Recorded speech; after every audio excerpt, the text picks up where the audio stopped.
ये कोई आम कैदी नहीं था। जहाँ पे ये रहा है वहाँ पे भी आम कैदी नहीं रहते, इसके लिंक्स बन गए होंगे, कोई बैद नहीं है। एक चीज मैं कहता हूँ, चंद टके लेके ना लोगों की सुपारियां दी हैं उन्होंने, और उनमें बड़े नाम है, हनीफा, बाबा, खाला चिट्टा, बड़े नाम है, बहुत नाम है। ये बहुत लंबी लिस्ट है, ये कभी आप मेरे साथ वैसे इंटरव्यू कीजिएगा। वो क्रिमिनल माइंड था तो वो बिलास की दोस्ती को छोड़ के आगे गोगी बाट और टीफी बाट और इन सब ये वो इन चक्रों में था। क्यों? वो खुद ये चाहता था कि मैं आप इस लेवल तक हूँ। ये जो ऑडियो लीक हुई है ना, ये ऑडियो उसकी वाइफ के बाप ने जो है वो शीलबर्ड को जाके दी है। ये मैं आपको बता दूं, ठीक हो गया। क्यों? आप कहीं दी है? अब नहीं, पहले की दी है। पहले की दी है। अच्छा, ठीक है। कैसे मुमकिन है कि सिर्फ सारी गोलियां एहसन शाह को लगी है, वो भी सीने के अंदर लगी है, पुलिस पार्टी को एक गोली भी नहीं टच की? बिल्कुल। क्या जो मारने आए थे वो या तो फिर एहसन शाह की ही नियत से आए थे और उन्होंने निशाने भी एहसन शाह को सीधे लगाए है, पुलिस वालों को नहीं लगाए?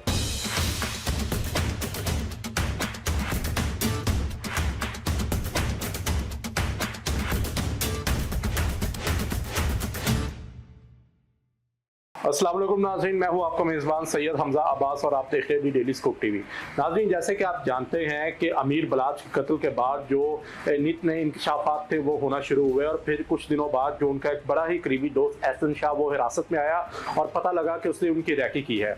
उसके बाद अभी जो लेटेस्ट अपडेट थी वो हमने आपको पिछले दिनों आगाह किया जब एहसन शाह का कत्ल हुआ, तो शाहिद चौधरी साहब के इंटरव्यू में इस हवाले से जो जुड़ी चंद सिलसिले थे, जो कड़ी थी, वो आपके सामने हम लेके आए थे। लेकिन अब एक नया मामला सामने आया है, एहसन शाह की एक ऑडियो कॉल जो लीक हुई है और जिसमें वो किसी साहिब को मारने की धमकी दे रहे हैं, अमूमन शायद किसी एसएचओ को मारने की धमकी दी जा रही है और अपनी बीवी से बात कर रहे हैं। अब इस हवाले से बात करने के लिए हमारे साथ जो आज शख्सियत मौजूद है, ये हसन अस्करी साहब इनका नाम है। ये अमीर बलाच की भी बड़े करीबी दोस्त हैं, इन सारे नेटवर्क के ये बहुत डीप जानते हैं, इनकी जो दोस्तियां हैं, या आप कह लें कि अमीर बलाच की जो एक बैठक होती थी उसको ये बड़ी डीपली जानते हैं।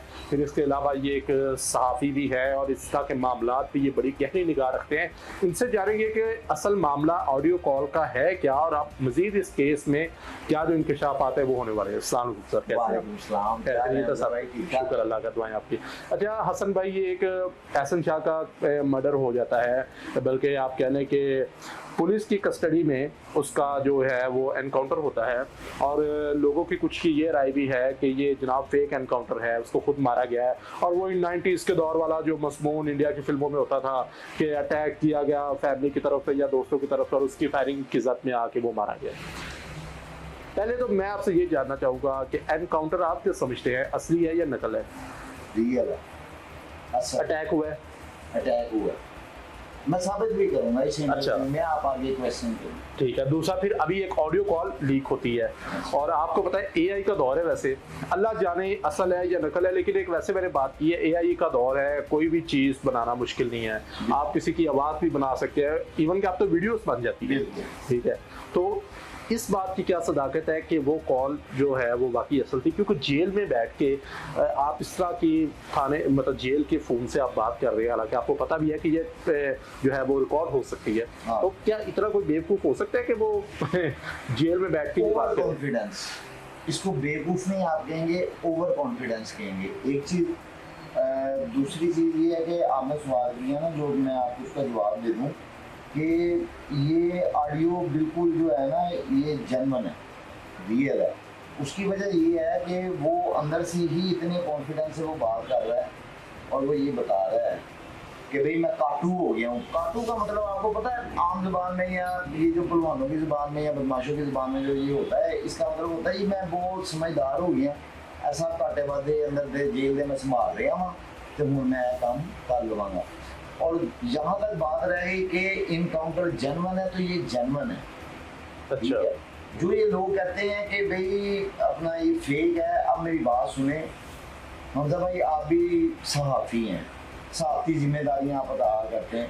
सहाफ़ी का ये काम नहीं होता कि तस्वीर का एक रुख देखा है और उसी पे बोलना शुरू कर दे। बिल्कुल सहाफ़ी का काम है कि दोनों रुख अवाम के सामने रख दे, अवाम फैसला करे कि भाई ये क्या है। ठीक है, पहला फैक्ट आप देख लें, आपने दोनों के जनाजों में फर्क देख लिया।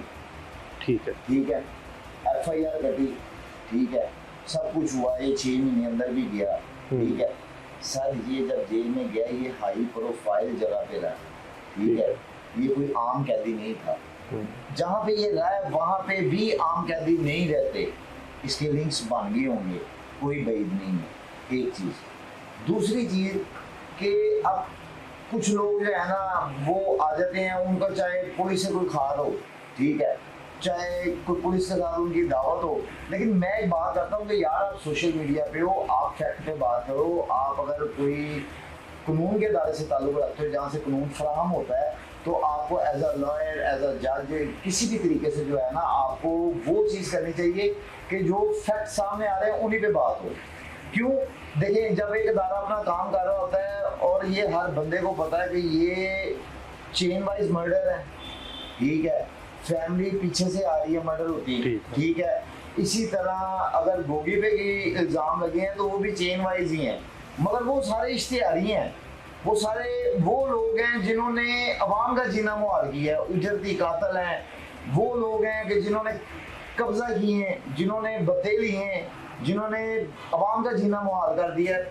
मैं कहता हूँ चंद टके लेके ना लोगों की सुपारियाँ दी हैं उन्होंने, और उनमें बड़े नाम है, हनीफा, बाबा, खाला चिट्टा, बड़े नाम है, बहुत नाम है, ये बहुत लंबी लिस्ट है, ये कभी आप मेरे साथ वैसे इंटरव्यू किएगा। अच्छा, अब उसमें बात ये आ जाती है कि जब इतने लेवल पे ये सारा कुछ चल रहा होता है ना, अब सारे कहते हैं कि एहसन शाह इस तरह, एहसन शाह इस तरह नहीं है। एहसन शाह बेसिकली एक क्रिमिनल माइंड था, ठीक है, वो क्रिमिनल माइंड था, तो वो बलाज की दोस्ती को छोड़ के आगे गोगी बाट और टीफी बाट और इन सब ये वो इन चक्रों में था। क्यों? वो खुद ये चाहता था कि मैं आप इस लेवल तक हूँ। तो जब बंदे की ये सोच होती है ना, आप उससे कुछ भी बैद कर सकते हैं, और ये बिल्कुल रियल इनकाउंटर है, इसके बारे में और बड़े फैक्ट हैं। अच्छा, रियल एनकाउंटर है, ये कैसे मुमकिन है कि सिर्फ सारी गोलियां एहसन शाह को लगी है, वो भी सीने के अंदर लगी है, पुलिस पार्टी कोई गोली भी नहीं टच की? बिल्कुल, क्या जो मारने आए थे वो या तो फिर एहसन शाह की ही नीयत से आए थे और उन्होंने निशाने भी एहसन शाह को सीधे लगाए है, पुलिस वालों को नहीं लगाए? नहीं, ये आपने बिल्कुल सही सवाल किया, ठीक है। अब आप अगर FIR पढ़ते हैं और उस मौके पे जाते हैं और उन फैक्ट को देखते हैं ना, आपको अंदाज़ा हो जाएगा। उसमें कहा जा रहा है कि भाई जब हम वहाँ से गुजरे हैं ना, तो दही भले खाते हुए जाए। ये तो एक बहुत एनालिसिस मशहूर है शाहिद चौधरी साहब, और उन्होंने भी अपने एक ब्लॉग में बताया था।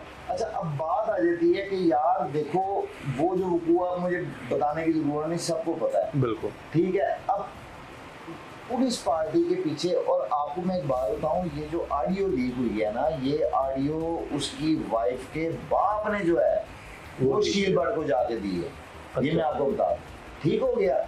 क्यों? अब कहीं दी है? अब नहीं, पहले की दी है। पहले की दी है। अच्छा, ठीक है। बात ये कहने का मकसद और करने का मकसद ये है कि जब इस लेवल पे प्लानिंग हो रही होती है, मुझे ये बताएं कि उस बंदे को स्पेयर किया जा सकता है किसी भी केस में, किसी भी केस में। अच्छा, हसन भाई, यहाँ पे एक सवाल है, जैसे आपने कहा कि उसका जो बाप है लड़की का, हसन की बीवी का, उससे जाके एहसन की बीवी का, सॉरी, उससे जाके ये रिकॉर्डिंग दी है, इसका मतलब है बीवी ने कॉल रिकॉर्ड की हुई थी बीवी जब एहसन बात कर रहा था? हाँ बिल्कुल। तो बीवी नहीं, तो फिर रिकॉर्डिंग देने का मकसद क्या था? कि बीवी भी चाहती थी कि ये मरे एहसन, या उसका ससुर चाहता था? ये नहीं चाहती थी कि वो मरे, बीवी ये चाहती थी कि इन टाइम आगे कोई ऐसा मामला हुआ तो चलो मैं कहीं पे सिक्योर होंगी। अच्छा, ठीक है। और उसके बाप ने भी इसी मुगालते में जाके जो आगे दी है, वो इसी वजह से दी है कि भाई वो क्या कह रहा है उस ऑडियो में, वो यही कह रहा है कि हाँ बिल्कुल तेरे बाप का दोस्त, जो तेरे बाप का दोस्त है, ठीक है। और इसी वजह से जो है उसने जाके दे दी कि भाई कल को हमारे पे ना कोई बात आ जाए।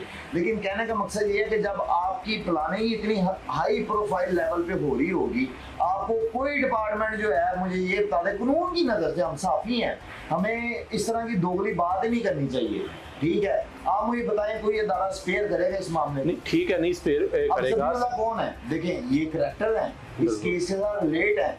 वो ज़बीउल्लाह पकड़ा गया है, उससे ज़गाना पिस्टल निकला है, उसमें यानी कि 20 बुलेट्स का जो है वो मैगजीन चढ़ा हुआ है, ठीक है। यानी कि आप एक बटन दबाते हैं, विद इन सेकंड्स जो है उसमें आप कह रहे हैं 20 गोलियां, वो 50 भी उतार सकता है अगर उसमें मैगजीन उतना लगा हो, बिल्कुल, ठीक है।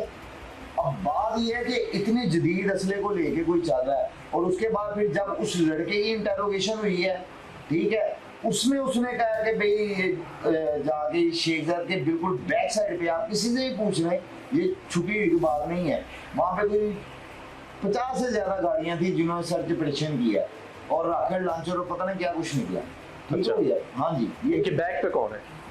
सर ये तो अब इंटेरोगेशन हो रही है ना, यही चीज तो मैं कहता हूँ कि भाई जितने भी यूट्यूबर हैं या जितने भी वो उकला कराते हैं जिनको किसी के साथ कोई हमदर्दी होगी, जो कहते हैं कि यूं हो गया वो हो गया, कम से कम वो अपने बयान उस तरह रखेंगे, इंटेरोगेशन को तो ना खराब करें।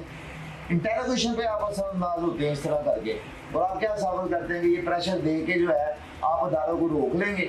और सर बड़ी कॉम्पिटेंट टीम है हमारी, क्राइम यूनिट जो है ना और सीआईए जो है वो बड़े कॉम्पिटेंट है, ठीक। चुन के इतने बड़े शहर में वो लगाए हुए हैं। अच्छा मुझे ये बताइए कि जैसे आपने जिक्र किया कि उसका जो वालिद है लड़की का, उसका ताल्लुक शकील भट्ट साहब से है, हाँ तो मतलब समझ नहीं आ रही कि सर, देखिए, प्रोस्टिट्यूट का वालिद है और वो सीआईए के ऑफिसर का दोस्त है। मैं आपको बताता हूँ, ये ताल्लुक आपने भी शो किया, मैंने भी शो किया, उसके दामाद ने किया ना, उसकी बेटी ने किया ना, वो आपने ऑडियो में सुना होगा कि उसकी बेटी से उसका दामाद ही बात कर रहा है ना, जो तेरे अबू का दोस्त है, वो बात को समझ रहे हैं। अब बात ये आ जाती है कि देखें पुलिस वालों के बहुत सारे दोस्त होते हैं, ठीक है, हम रोजमर्रा के कामों में कहीं पे आते ही जाते हैं, हमें कई यानी कि ऐसे पुलिस ऑफिसर हैं जो हमारे दोस्त हैं, लेकिन अब कहने का मकसद ये है कि वो हमारी खातिर कोई गलत चीज को बर्दाश्त तो नहीं करेंगे, जो माशरे में बिगाड़ पैदा कर रही है वो उसको कैसे कंट्रोल यानी कि ना करें। अब बताएं कि वो बेशक उसका दोस्त था या जो भी था, उसका दामाद अब जेल उड़ाने की प्लानिंग कर रहा है और वो कह रहा है मैं काटू हो गया, मैं एंज हो गया, मैं ओंज हो गया। अब लोगों को ये थॉट नहीं नजर आती। और मैं आपको ये भी बता दूं, अभी तो ये ऑडियो आई है, बड़ी वीडियो भी आनी है। सर अगर इतने सबूत थे एहसन शाह के खिलाफ तो फिर एनकाउंटर की क्या जरूरत थी? आप अदालत में उसको मुजरिम साबित करते ना, अदालत को सजा दिलवाते। यही नहीं ना, बात नहीं समझे। उसकी फैमिली तो मुतमिन थी, 6 महीने कहाँ पे थी उसकी फैमिली, कहाँ पे थी?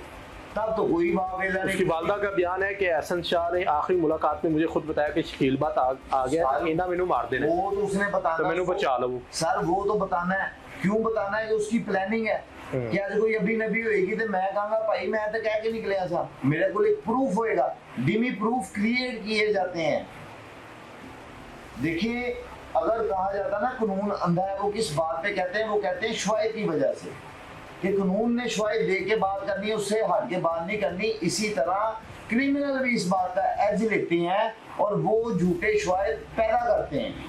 ये मैं आपको एक बात बता रहा हूँ, जब आप एक इन्वेस्टिगेशन की तरफ आएंगे या एक इन्वेस्टिगेशन रिपोर्टिंग की तरफ आएंगे, तब आपको हर चीज को बुलाए ताक रख के यूं माइंड रख के जो है ना, एम्प्टी माइंड हो गया हर तरफ से आपको बिल्कुल सही बात। ठीक है।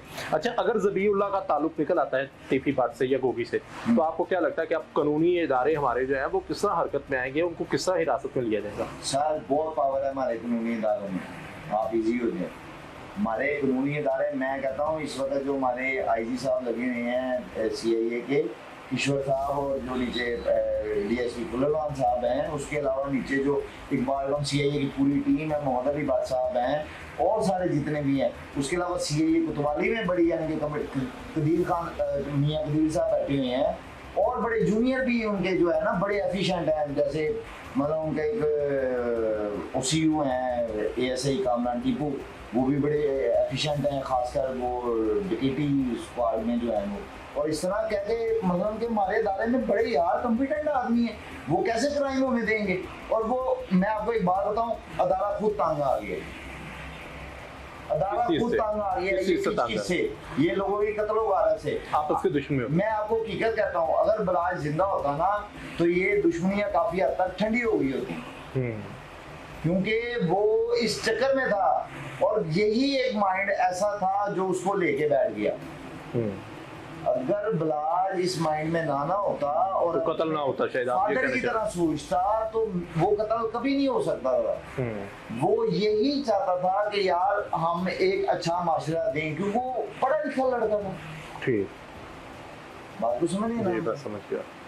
ये तो नाज़रीन, ये जो आपने सारी गुफ्तगू है हसन अस्करी साहब की आपने सुनी है,